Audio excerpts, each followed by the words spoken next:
इमरान अपूर साहब पे रोल पे रिहाई के लिए यहाँ पे तशरीफ़ लाए थे इमरान खान साहब की, आप भी यहाँ पे तशरीफ़ लेके आई हैं, क्या कहेंगी इस पे? देखिए मैं तो जो आप कह रहे हैं ना कि अली अमीन ने जो फाइल किया बहुत अच्छी बात है, लेकिन क्योंकि जब से 26वीं तरमीम आई है उसके बाद आप कोई उम्मीद ना रखें कि ये कोई इमरान खान की रिहाई के लिए फ़ैसला हो सकेगा। अब आपको पता है कि तकरीबन 2 साल हो गए वो जेल में।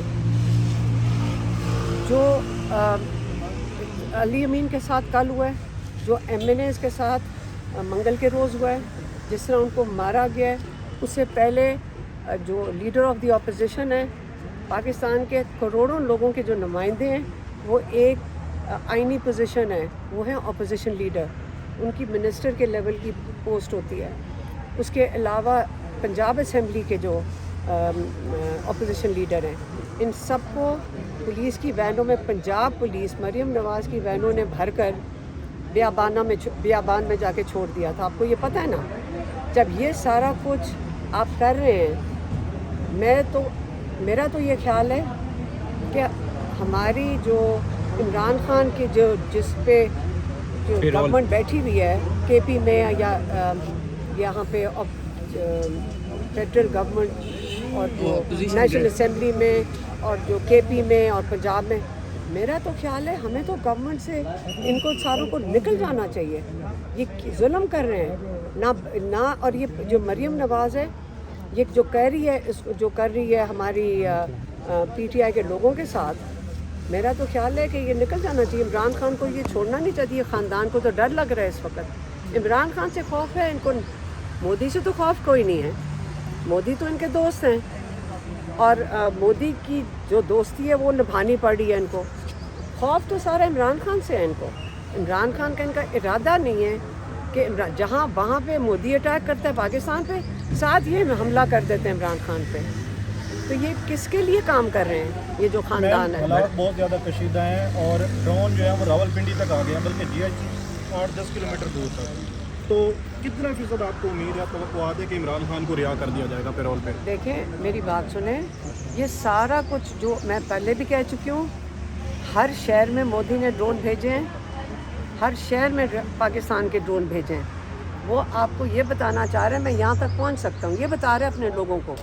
उसके बाद वो तो खुश बैठा होगा क्योंकि वो तो अगले इलेक्शन भी जीत सकता है, उसके लिए तो बड़ा अच्छा हुआ है। वो तो अपने इंडिया में तो वो कह रहा है मैं फतह कर लिया तकरीबन पाकिस्तान, मेरा दिल करे तो मैं इसके अंदर बम मार के भेज सकता था।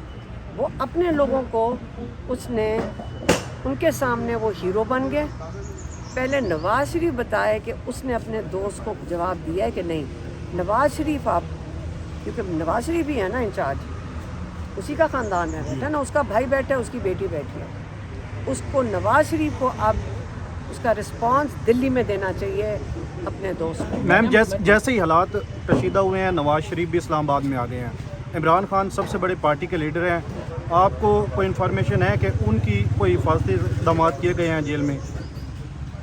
अल्लाह ताला इमरान खान की हिफाजत करेगा अल्लाह ताला ने पहले भी किया। 2 दफ़ा इन्होंने कत्ल करने की कोशिश की इमरान खान को, इन्हीं लोगों ने। याद रखो, जो अल्लाह में यकीन नहीं रखते, ईमान नहीं है उनका मजबूत, क्योंकि फिर वो अगर अल्लाह में यकीन रखते ना चोरी करते, ना कातलाने हमले करवाते। खौफज़दा वो हैं। इमरान खान तो अल्लाह ताला में यकीन करते बैठते, वो किसी चीज़ से, इन इंसानों से नहीं वो डरता है, वो अल्लाह ताला पे यकीन किया हुआ उसने, तो उसकी तो ना फिक्र करें। और पाकिस्तानियों को भी नहीं फिक्र करनी चाहिए कि अल्लाह ताला हमारी हिफाजत नहीं करेगा। ये नहीं करेगा नवाज शरीफ, लेकिन अल्लाह ताला हमारी हिफाजत। इमरान खान ड्रोन हमले, आप मैडम ये बता दें कि ड्रोन हमले पिंडी तक पहुँचे, ऐसा होना तो नहीं चाहिए। ज़ाहिर है ये हवाई जहाज़ तो नहीं है, क्या कोई रॉकेट लॉन्चर भी फ़ौरन आ गई, तो कुछ घंटे लगे होंगे हम पहुँचने में। तो आपको मेरी बात सुने, आप सारे समझदार लोग हैं, आप ज़रा चेक करें। मेरे हस्बैंड एयरफोर्स में, मेरे बहनोई एयरफोर्स में, मुझे सारा पता है इस चीज़ का। एक चीज़, वो एक छोटा सा मेरे ख्याल में वो कागज़ का टुकड़ा भी हुआ है ना बॉर्डर के, हमारे सारे रेडार्स पे आता है। तो ये कोई नवाज़ शरीफ, और मैं जब कह रही हूँ कि नवाज़ शरीफ और उनकी कोई मिली भगत है जिसमें इन्होंने, क्योंकि जब तक जो हेड ऑफ़ स्टेट नहीं है, वो हेड ऑफ़ स्टेट कौन है? शहबाज शरीफ और जरदारी, उन्हीं के ऑर्डर्स हो सकते हैं कि उन्होंने कहा होगा इनको वापस जवाब नहीं देना। ہماری ایئر فورس کے اوپر اور ہماری جو آرمی ہے سوال ہی نہیں پیدا ہوتا یہ کرنے دیں. یہ آپ کا ہیڈ آف اسٹیٹ نے روکا ہوگا. اگر آپ کو یاد ہوگا 2019 میں کس نے آرڈر دیا تھا کہ جواب دو؟ عمران خان نے. یہ کبھی نہ بھولنا. کس نے آرڈر اب دیا ہوگا کہ ان کو جواب نہیں دینا؟ آپ کو سمجھ آ رہی ہے؟ میڈم نواز شریف کے جو مشیر ہیں رانا ثناء اللہ، انہوں نے 2 دن پہلے یہ کہا کہ انڈیا مزید نہیں چھیڑے گا. اس کے بعد 2 راتوں سے مسلسل فائرنگ ہو رہی ہے. لیکن انڈیا کس کو مارے؟ ہمارے کشمیریوں کو مارے. مقبوضہ کشمیر کی طرف سے ہمارے آزاد کشمیر والوں کو جب اٹیک کرتے ہیں ان کو پتہ ہے کہ ہم وہاں پہ ہماری فوج جواب نہیں دے گی کہ دوسری طرف ہمارے کشمیری ہیں، ہم وہاں پہ جواب نہیں دیں گے. اس لیے میں پھر سے کہہ رہی ہوں نواز شریف سے آپ لوگ اپیل کریں کہ اپنے دوست مودی کو دلی میں جواب دیں. اچھا میم یہ بتا دیں اگر عمران خان رہا ہو جاتے ہیں تو وہ کیا کردار ادا کر سکتے ہیں؟ تو اس میں آپ کتنی پوری امید ہے